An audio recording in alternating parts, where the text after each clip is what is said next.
नमस्कार दोस्तों। आज की कहानी है सासू माँ की बेइज्जती। सुबह के 5 बज रहे थे। रेवती जी चिल्लाते हुए कमरे से निकली। अरे वर्षा बहू, कहाँ रह गई? जल्दी से कमरे से किचन में तो आओ। देखो ना, तुम्हारी बड़ी ननद अस्पताल में भर्ती है, उसको बेटा हुआ है। मैं नानी बन गई हूँ। हे भगवान, बहुत काम बढ़ गया है। रेवती जी जल्दी जल्दी से बड़ी बड़ी कढ़ाइयाँ देसी घी में वे सब निकालने लगी। तभी उनकी बहू वर्षा आई। यह क्या बहू, 6 बजने को है, जल्दी जल्दी अब हाथ चलाओ, मेवे के लड्डू बना दो। मेरी बेटी बहुत कमजोर है, वो 1 घंटे में घर आती होगी। अब से सारे काम तुम्हें ही संभालने हैं। छोटे मुन्ने के लिए कपड़े का इंतजाम करना है, न जाने क्या क्या लाना है। वो यहीं पर आएगी, उसके ससुराल में कोई नहीं है जो उसकी देखभाल करेगा। लड्डू बन जाए तो बहू उसके लिए कुछ हल्का नाश्ता बनाना। ज़्यादा मिर्च मसाले वो अभी नहीं खाएगी। मैं देखती हूँ कहाँ कहाँ क्या क्या काम करवाना है। उसका कमरा साफ हुआ है कि नहीं? हाँ माँ जी, मैं अभी सब कर देती हूँ। हाँ, तुम पहले लड्डू बना लो और फिर कमरा साफ करो, उसके बाद सबका नाश्ता बनाना, कहते हुए वह अस्पताल अपने बेटी को लेने पहुँच गई।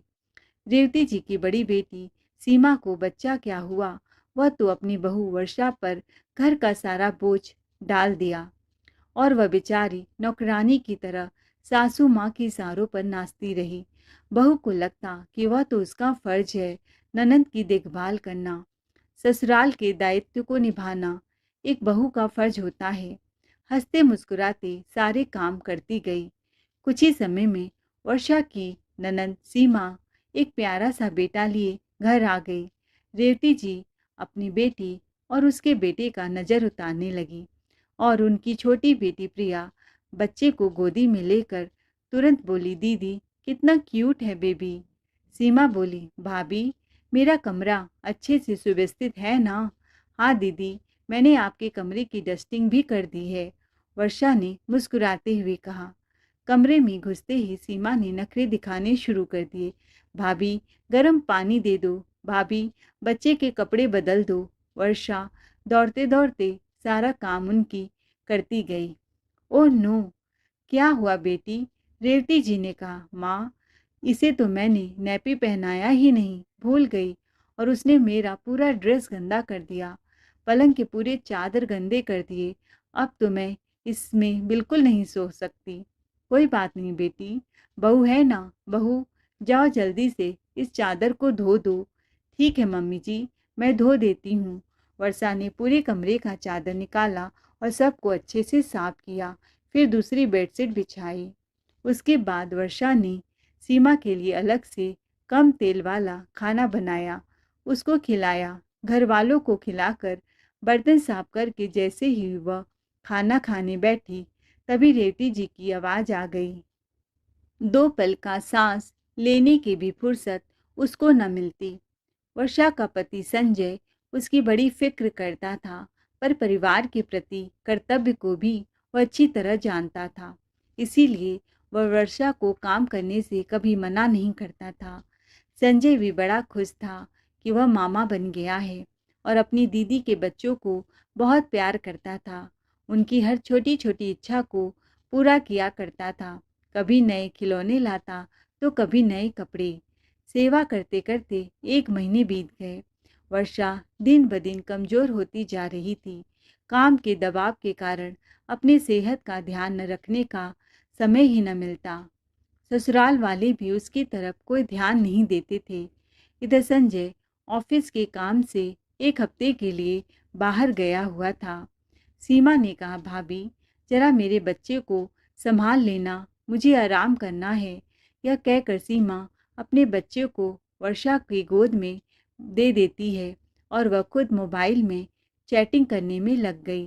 वर्षा का पति संजय शहर से बाहर था, इसीलिए देर रात तक सीमा वर्षा को अपने कमरे में बैठाई रखी, क्योंकि बच्चा रात को जागता, रोता और दिन में सोता। सीमा को बच्चा संभालने में बहुत तकलीफ होती। वर्षा थी भोली भाली, उसके सीधेपन का फ़ायदा उठाकर सीमा हर दिन उसे किसी न किसी बहाने से रात को अपने कमरे में रोके रखती। सुबह होती तो वर्षा को किचन संभालना ही पड़ता। 3-4 रात से जागते जागते उसकी तबीयत खराब हो गई।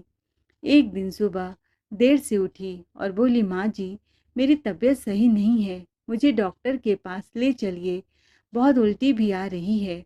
अरे नहीं बहू, कुछ नहीं, थोड़ी गर्मी है, काम बढ़ गया है, इसीलिए तबीयत खराब हो गया होगा। थोड़ा सा नींबू पानी पी लो, ठीक हो जाएगा। रेवती जी वर्षा का बात बिल्कुल न सुनती।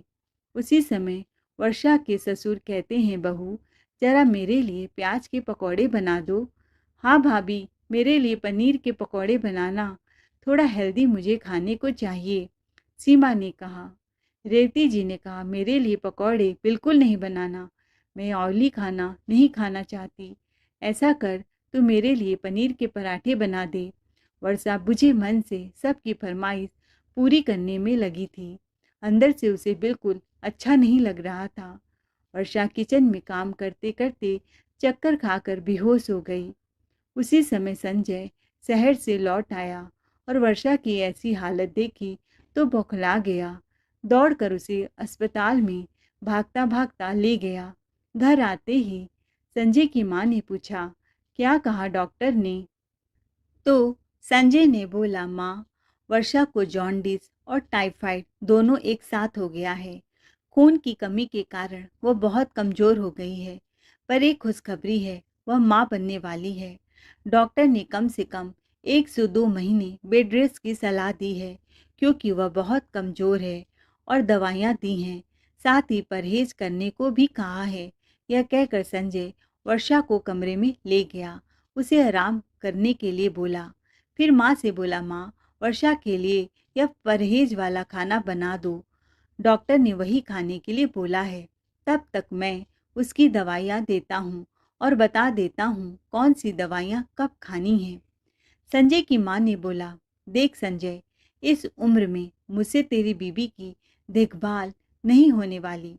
वैसे भी डॉक्टर लोग बढ़ा चढ़ा कर बातें बता देते हैं। कौन सा उसे झाड़ू पोछा गंदे बर्तन धोना है?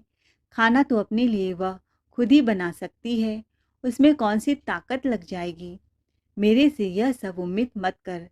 संजय ने बोला, कैसी बातें कर रही हो माँ? वर्षा को जॉन्डिस और टाइफाइड दोनों एक साथ हो गया है। साफ दिख रहा है कि वह कितनी कमज़ोर हो चुकी है, और इन बीमारियों में आराम करना ही महत्वपूर्ण होता है।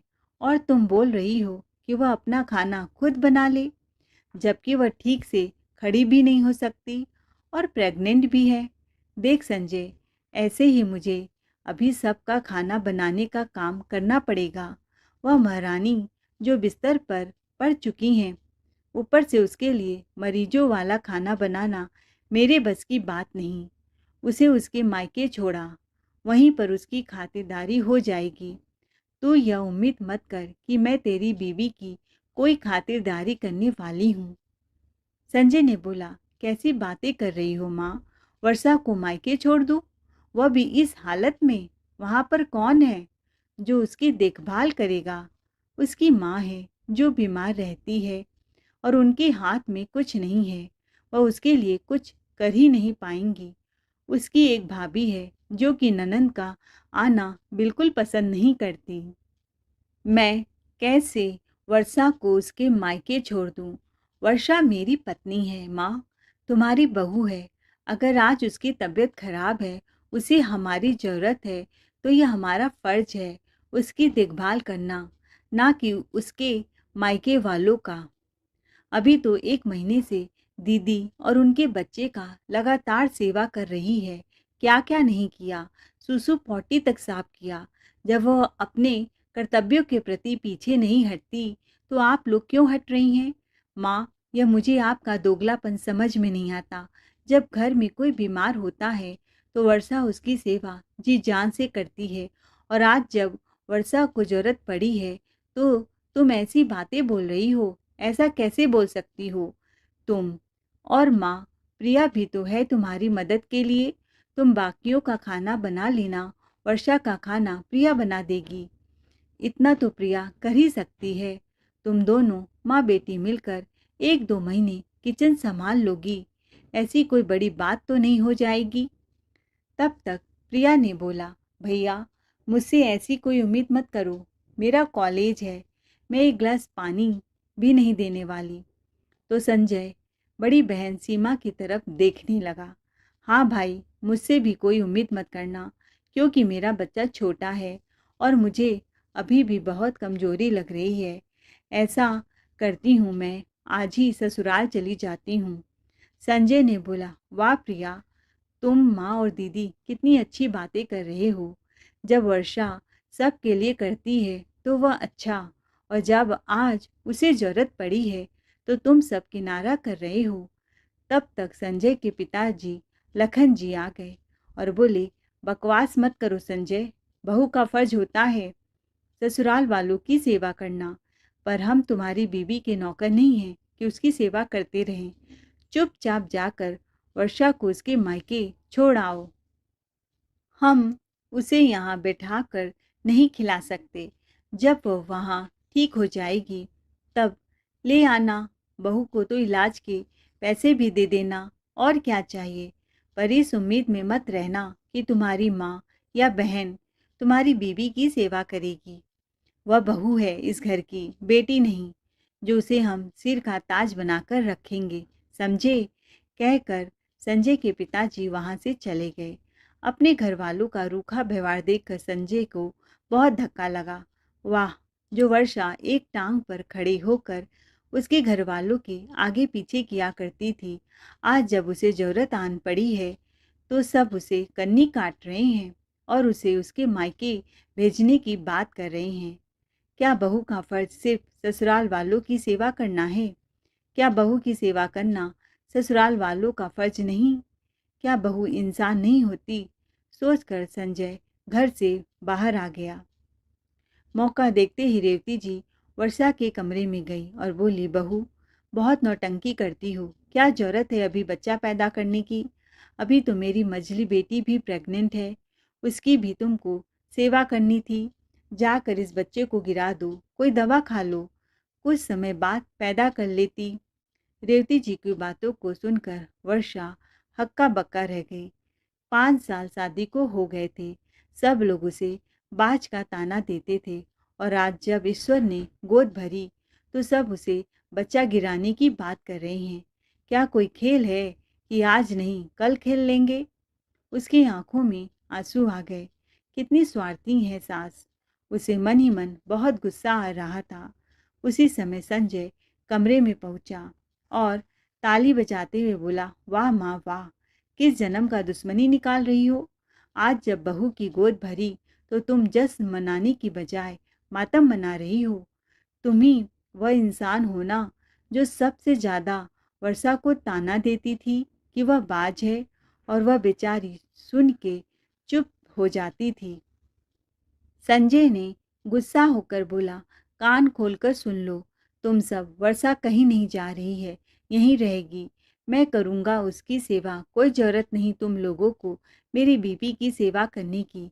वह मेरी बीवी है, मैं देख लूँगा, लेकिन मैं उसे उसके मायके कभी नहीं भेजूँगा। हर कदम पर उसने मेरा और मेरे घर वालों का साथ दिया है, और आज जब वह बीमार है तो हम उसका साथ छोड़ दे। मेरा तुम लोग जैसा छोटा सोच नहीं है। कहकर संजय वर्षा के बहते आंसुओं को पोंछने लग गया। संजय को देखते ही वर्षा फूट फूट कर रोने लगी। वह बहुत घबरा गई थी। उसे लग रहा था कहीं अपने माँ बाप की बातों में आकर संजय उसे उसके मायके ना छोड़ दे, और मायके में तो भाभी उसका जीना मुश्किल कर देगी, क्योंकि माँ की सारी प्रॉपर्टी भैया भाभी दबोच कर बैठे हैं। वर्षा बहुत घबरा रही थी। संजय ने वर्षा को गले से लगा लिया और बोला, तुम चिंता मत करो, मैं हूं ना। वर्षा ने बोला, मेरी वजह से तुम्हारी अपने माँ बाप और बहन से लड़ाई हो गई, मुझे बहुत घबराहट हो रही है। संजय ने बोला, तुम उसकी चिंता मत करो, कम से कम इसी बहाने यह तो पता चला कि रिश्ते भी कितने स्वार्थी होते हैं। तुम क्यों चिंता करती हो, तुम्हारी कोई गलती नहीं। बीमार तो कोई जानबूझकर नहीं होता, और जब लोग बहू से उम्मीद करते हैं कि बीमारी में वह उनकी सेवा करे, तो बहू की सेवा करना भी उनका फर्ज होता है। आराम करो, मैं आकर तुम्हें तुम्हारी दवाइयाँ बताता हूँ कि कब कौन सी दवाइयाँ लेनी हैं, और तुम्हारे लिए परहेज वाला खाना भी बनाकर लाता हूँ। तुम बिल्कुल चिंता मत करना, मैं सब कुछ देख लूँगा। कहकर वर्षा के सर पर हाथ रखकर संजय ने उसे एक प्यारी सी थपकी दी और कमरे से बाहर चला गया। संजय के माँ-बाप यह सब कुछ देख रहे थे। संजय के कमरे से बाहर निकलते ही संजय के पिता ने ताना मारा, लो आ गया जोरू का गुलाम। संजय ने बोला, हाँ पापा, हूँ मैं जोरू का गुलाम। यदि अपनी बीमार पत्नी की सेवा करना और उसका ख्याल रखना बीबी की गुलामी होती है, तो मैं हूँ जोरू का गुलाम और मुझे कोई फर्क नहीं पड़ता ऐसी गुलामी से कम आप लोगों जैसा स्वार्थी तो नहीं हूँ जो बहू से पूरा परिवार नौकरों की तरह काम करवाता है। कहते हुए संजय किचन में चला गया वर्षा के लिए परहेज वाला खाना बनाने के लिए। संजय ने वर्षा के लिए टोमेटो पालक की सूप और दलिया बनाया, फिर वर्षा को ले जाकर खिलाया। संजय के माँ बाप और बहन यह सब कुछ देख रहे थे और आपस में खुसुर फुसुर कर रहे थे कि देखते हैं कितने दिन यह बीबी की गुलामी करता है, आखिर ऑफिस भी तो जाना है। हम तो कुछ भी नहीं करने वाले, हम उसके नौकर हैं क्या? वैसे भी उसके ड्रामे बहुत ज़्यादा हैं, इतनी भी क्या बीमार है कि अपने लिए खाना नहीं बना सकती। वर्षा संजय से बोली, मेरे पास तो उठने की भी शक्ति नहीं है। जब तुम कल ऑफिस चले जाओगे तब मैं क्या करूँगी? मैं तो बाथरूम भी जाने के लिए 100 बार सोचती हूँ। संजय ने बोला, तुम चिंता मत करो, मैं सब देख लूँगा, तुम बस अपने आराम की चिंता करो और जल्दी से ठीक हो। अगले दिन संजय ने ऑफिस से फ़ोन करके 1 महीने की छुट्टी ले ली। क्योंकि वह एक प्राइवेट कंपनी में नौकरी करता था, तो छुट्टी की वजह से उसकी 1 महीने की सैलरी कटनी थी। वर्षा ने बोला, संजय यह क्या कर रहे हो? तुम्हारी 1 महीने की तनख्वाह कट जाएगी, परेशानी हो जाएगी। संजय ने बोला, कुछ नहीं होगा। क्या इतने दिनों कुछ कमाया नहीं क्या? कुछ जोड़ा नहीं? 1 महीने की सैलरी नहीं मिलेगी तो क्या होगा? हम मैनेज कर लेंगे और मैं तुम्हें इस हालत में अकेला छोड़कर ऑफिस नहीं जाने वाला। मैं अभी फ्रेश होने जा रहा हूँ, तुम बस आराम करो, फिर तुम्हारा और अपना नाश्ता भी साथ लेकर आता हूँ। कहकर संजय कमरे से बाहर चला गया और संजय के माँ बाप उसे देख रहे थे। संजय जैसे ही बाथरूम में घुसा, वर्षा की सास ससुर और बड़ी ननंद सीमा, छोटी ननंद सब के सब कमरे में आ थमके और उसे तरह तरह की ताने कसने लगे। देख तेरी वजह से क्या हुआ, तेरे पति की पूरे महीने की तनख्वाह ही चली गई। शर्म नहीं आती तुझे ऐसा नाटक करते हुए? माना कि तू गर्भवती है भाभी, मैंने भी प्रेगनेंसी में कभी ऐसा नाटक नहीं किया और मैं यहाँ आपसे सेवा करवानी आई थी और आप ही खटिया पकड़कर बैठ गईं, सीमा ने कहा। लेकिन इतनी भी बीमार नहीं कि अपने लिए खाना ना बना सके, जो ऐसे नाटक करके पति को ऑफिस नहीं जाने दिया। वह कमाएगा नहीं तो घर कैसे चलेगा? क्यों उसे जोरू का गुलाम बनाकर रखा हुआ है? और न जाने क्या क्या वर्षा को बोलने लगी, तो उसकी आंखों से आंसुओं की धारा बह रही थी। वर्षा को बोलते बोलते उसके सास ससुर और ननंद को यह ध्यान ही नहीं रहा कि संजय कमरे में आ चुका है और उनकी सारी बातें सुन रहा है। यह सब कुछ सुनकर संजय बहुत जोर से बोला, हिम्मत कैसे हुई मेरी बीबी को यह सब बातें बोलने की? वह मेरी बीबी है तो उसकी बीमारी में उसका साथ देना मेरी जिम्मेदारी बनती है। अपनी जिम्मेदारी निभाऊंगा। शर्म नहीं आती आप लोगों को ऐसी बातें करते हुए? पापा जरा सोच कर देखिए, अगर मम्मी बीमार होंगी तो क्या आप उनका साथ छोड़ देंगे? और दीदी आप तो खुद सेवा करवाने के लिए वर्षा के पास आई थी। 1 महीना तो किया है ना उसने आपका, और आप 2 दिन भी करने से पीछे हट गई। देख रही हैं ना मम्मी, बीबी के लिए अपनी बहन से भी जुबान लड़ा रहा है। देख बेटा, ससुराल वाली है, तो उससे बहस मत कर। संजय की बातों का उसके घर वालों पर कोई असर नहीं हुआ। वह चुपचाप कमरे से बाहर निकलकर चले गए। संजय को भी समझ में आ चुका था कि उसके घरवाले हद से ज़्यादा स्वार्थी हैं और उन्हें कुछ भी समझा पाना आसान नहीं है। संजय ने वर्षा से कहा, जिसे जितना भोंकना है भोंकने दो, मैं तुम्हारे साथ हूँ और हमेशा रहूँगा। तू बस आराम करो, अपना और अपने बच्चे का ध्यान रखना। संजय जब कमरे से बाहर आया तो उसकी माँ बड़बड़ा रही थी, लो, अब बहू के होते हुए मुझे इस उम्र में खाना बनाना पड़ेगा। क्या जमाना आ गया है कि बेटा बहू आराम करे और माँ बाप बनाकर खिलाएं। संजय ने भी पलट कर जवाब दिया, हाँ माँ, कोई ज़रूरत नहीं तुम्हें अपने बेटे बहू के लिए कुछ करने की। वैसे भी वर्षा का खाना तो मैं ही बना रहा हूँ, अपना भी बना लूँगा। तुम लोग अपना देख लो, मेरी चिंता करने की ज़रूरत नहीं। संजय की माँ हैरानी से देखने लगी, लेकिन संजय ने उस ओर ध्यान ही नहीं दिया। उसने अपना और वर्षा का नाश्ता बनाना शुरू कर दिया और अपना और वर्षा का नाश्ता लेकर रूम में चला गया। संजय की माँ ने जाकर सारी बात संजय के पापा और बहन को बताई। उन लोगों ने बोला, देखते हैं यह सब नाटक कितने दिन चलेगा। एक दो दिन में खुद ही परेशान हो जाएगा। नाश्ता करने के बाद वर्षा को दवाई देकर सुला दिया। ऐसे ही एक दो महीने निकल गए और वर्षा ने फिर से किचन में काम करना शुरू कर दिया। सबके लिए खाना बनाना शुरू किया। संजय ऑफिस के काम से ज़्यादा बिजी रहता। उसका बच्चा भी ठीक ठाक था। वर्षा 2 महीने से पेट से थी। संजय की देख रेख में माँ और बच्चे की सेहत में सुधार आ चुका था। अब वह पहले से ज़्यादा फुर्तीली हो चुकी थी। घर की बागडोर फिर से उसके कंधों में आ गई थी। उसकी छोटी ननद प्रिया की शादी पक्की हो गई और 3 महीने बाद ही उसकी शादी थी। रेवती जी ने शादी की सारी जिम्मेदारी ऐसी हालत में वर्षा के कंधों पर ही सौंपी थी। खुद माँ बेटी शॉपिंग पर निकल जाती और वहाँ से लौटती तो उन्हें बना बनाया खाना खाने को मिलता।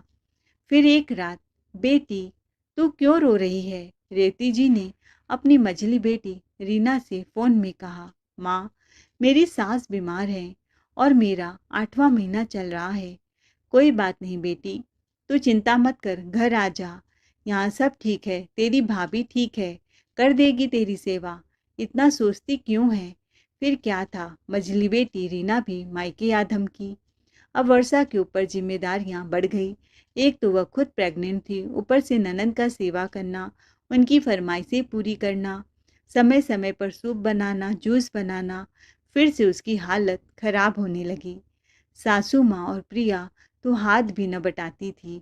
वर्षा को भी चक्कर आती, उल्टियाँ होती, पर रेवती जी उसका ध्यान न रखती। उन्हें शॉपिंग से ही फुर्सत न मिलती। संजय से उसके चेहरे की उदासी छिप न सकी। वह सुबह ही कहीं निकल गया और फिर शाम को संजय आया और वर्षा से बोला, थोड़ी तो तकलीफ होगी, लेकिन हमें दूसरे घर में शिफ्ट होना है। वर्षा ने बोला, क्या? कैसी बातें कर रहे हो संजय?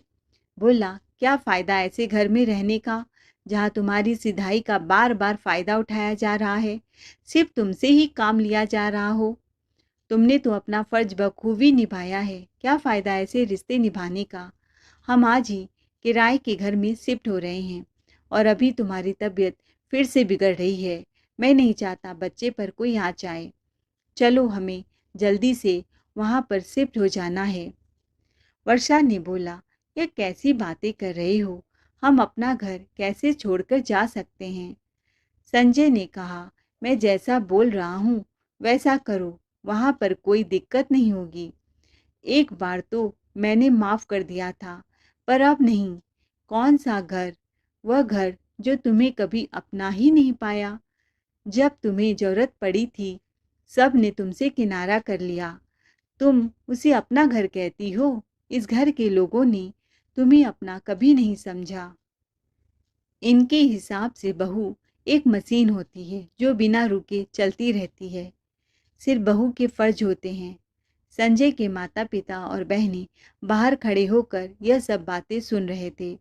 उन्होंने संजय को उल्टा बोलना शुरू कर दिया और कहा, वाह, आज अपने माँ बाप और बहन को छोड़कर जा रहा है।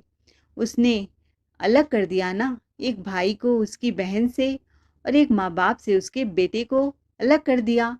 तो संजय ने बोला, वर्षा ने कुछ भी नहीं किया, जो भी किया है आप लोगों ने किया है, और अच्छा हुआ यह सब कुछ हुआ। कम से कम इसी बहाने आप लोगों का असली चेहरा तो सामने आया और मेरी आंखें तो खुली, और यह तो पता चल गया कि बहू को कुछ ससुराल वाले कभी नहीं अपना पाते। संजय के माँ बाप ने बोला, थोड़ी तो शर्म कर लो, 2 महीने बाद तेरी बहन की शादी है और तू अब घर छोड़कर जा रहा है अपनी बीवी को लेकर। बहन की शादी कौन करेगा और सारी तैयारियां कौन करेगा? तेरी बीवी की कोई जिम्मेदारी नहीं कि ननंद की शादी की तैयारी करे। तुझे और तेरी बीवी को शर्म नहीं आती इस तरह से घर छोड़कर वह जाते हुए, अपनी सारी जिम्मेदारियों से भागते हुए? संजय ने बोला, अच्छा, अब वह इस घर की बहू बन गई और जरूरत थी जब उसे, तो उसे उसके मायके छोड़ाओ। वाह माँ, क्या कानून है तुम्हारे। जब अपना काम हो तो घर की बहू, और जब बहू को जरूरत हो तो वह बाहरी औरत। बहुत खूब माँ, क्या बात कही है। कान खोलकर सुन लो माँ, वर्षा अब तुम्हारी बेटियों का डिलीवरी का ठेका नहीं लेगी। आज तुम लोगों ने मेरी आंखें खोल दी है। वर्षा को तुम लोग आज तक अपना ही नहीं पाए और ना ही कभी अपना पाओगे, यह बात मुझे बहुत अच्छे से पता है। तो फिर वर्षा क्यों इस घर की जिम्मेदारी उठाए? वह मेरी पत्नी है, सिर्फ मेरे परिवार की जिम्मेदारी उठाएगी और मेरे अपने खुद के परिवार की, मेरे होने वाले बच्चे की, ना कि मेरे माता पिता और तीनों बहनों की जिम्मेदारी। तो मैं भी नहीं उठाने वाला, क्योंकि वह आपकी बेटियां हैं। आप जानिए, जब वह अपनी भाभी की ज़रूरत के वक्त का खाना नहीं बना सकती, यह बोलकर कि मुझसे उम्मीद मत करना, तो फिर वह मुझसे उम्मीद कैसे कर सकती है कि मेरी कोई जिम्मेदारी नहीं उसके लिए, ना ही मेरी पत्नी की है। आपकी बेटियां हैं, उसकी जिम्मेदारी उठाना आप लोगों का फर्ज है, क्योंकि बच्चों की जिम्मेदारी माँ बाप के ऊपर होती है, ना कि भाई के ऊपर। हाँ, मेरी जिम्मेदारी आप लोगों के प्रति है, तो आप लोगों की सेवा मैं करूँगा, तन से भी और धन से भी। लेकिन बहन की जिम्मेदारी मेरी नहीं। जिस तरह से आप लोगों ने मेरी शादी की, उसी तरह से अपनी बेटी की भी शादी कीजिए और मुझसे उम्मीद मत कीजिएगा, ना मन से ना धन से। आपकी बेटी, आप जानिए, इस घर पर जितना मेरा हक है उतना ही उनका हक है। इस घर के आधे हिस्सेदार वह भी हैं, तो अपना हिस्सा ले और अपनी जिम्मेदारी भी निभाएं, पर मेरी उसके प्रति कोई जिम्मेदारी नहीं। और हाँ, आप लोग मेरे माता पिता हैं ना, कि मेरे पत्नी के, वर्षा के। वर्षा आपकी बेटियों की जिम्मेदारी क्यों उठाए? आपकी जिम्मेदारी उठाना मेरा फर्ज है, ना कि वर्षा का, क्योंकि वर्षा के लिए आप लोगों ने कुछ भी नहीं किया। वर्षा की जिम्मेदारी अपने माँ बाप के प्रति बनती है, ना कि आप लोगों के प्रति। ऐसा मैं इसलिए कह रहा हूँ, क्योंकि ऐसा कहने के लिए आप लोगों ने मुझे मजबूर किया है। वर्षा इस घर के लिए या आप लोगों के लिए अब कोई काम नहीं करने वाली, ना कभी आप लोगों की कोई सेवा करने वाली है। जो कुछ भी करूँगा मैं करूँगा। मेरी पत्नी से कोई उम्मीद मत रखिएगा। मैं और मेरी पत्नी घर छोड़कर जा रहे हैं। आपको अपनी बेटी की शादी जैसे करनी है कीजिए, मुझे उससे कोई लेना देना नहीं। वह आपकी बेटी है, आप जानिए, और जब कभी आप लोगों को ज़रूरत पड़ेगी तो सिर्फ़ और सिर्फ़ मैं आऊँगा आप लोगों की सेवा करने के लिए, ना कि मेरी पत्नी वर्षा। हाँ, बचपन से आप लोगों ने मेरा और मेरी बहनों का बहुत ख्याल रखा है, और आज भी आप अपनी बेटी के बारे में ही सोचते हैं। फिर आपकी मर्जी, आप चाहे तो पूरा अपना हिस्सा अपनी बेटियों को दे सकते हैं, लेकिन आप लोगों की जिम्मेदारी जितनी मेरी बनती है उतनी आपकी। यदि मन करे तो अपनी बेटी की शादी का कार्ड भेज दीजिएगा। मेहमानों की तरह मैं और मेरी पत्नी आ जाएंगे, लेकिन इससे ज़्यादा उम्मीद हमसे और मत रखिएगा। ना मन करे तो मत कार्ड भेजिएगा। मुझे भी कोई ज़रूरत नहीं ऐसे स्वार्थी रिश्तों की। संजय के माता पिता और बहन को समझ में आ चुका था कि मामला बहुत बिगड़ गया है और अब पासा उल्टा पड़ चुका है। उन्होंने संजय को मनाने की कोशिश की और प्यार से बोला, अरे बेटा, तू तो हमारी बातों का बुरा मान गया। हम बूढ़े हो गए हैं, कुछ भी बोलते हैं, हमारी बातों का दिल पर क्यों लेता है? तेरे अलावा हमारा और कौन है? और वर्षा हमारे लिए नहीं सोचेगी तो कौन सोचेगा? संजय ने बोला, आप लोगों के जुबान से अलग होने के नाम से ही जहर टपकने लगे। वह जिस जुबान से कल तक आग निकल रही थी। प्रिया ने बोला, क्या भैया छोटी सी बात को दिल पर लेकर बैठ गए? अब हम भाभी का ध्यान रखेंगे, किचन में हाथ बटाएंगे, सब्जियां काटेंगे। भाभी तुम्हारी पत्नी है, इस घर की बहू है, उसके लिए हम नहीं करेंगे तो कौन करेगा? आप भाभी को लेकर कहीं मत जाओ, भाभी की पूरी सेवा होगी उसके ससुराल में।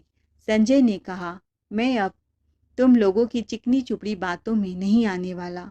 तुम लोगों का असली रंग तो मैं बार बार देख चुका हूँ और मुझे जो बोलना था मैंने बोल दिया।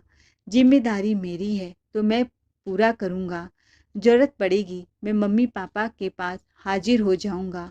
उसने हाथ जोड़ते हुए कहा, माँ, दुनिया की एक बहुत बड़ी सच्चाई है कि हर घर में सास ससुर की सेवा सिर्फ और सिर्फ बहुएं करती हैं। बेटा तो ज़्यादातर घर के बाहर रहता है, लेकिन उस बहू को कभी भी ससुराल में सम्मान नहीं मिल पाता। जिंदगी भर उसे यही सुनना पड़ता है कि बहू दूसरे घर से आई है, इस घर की सदस्य नहीं है। लेकिन हाँ, जिम्मेदारियाँ उसके सर पर पूरी डाल दी जाती है।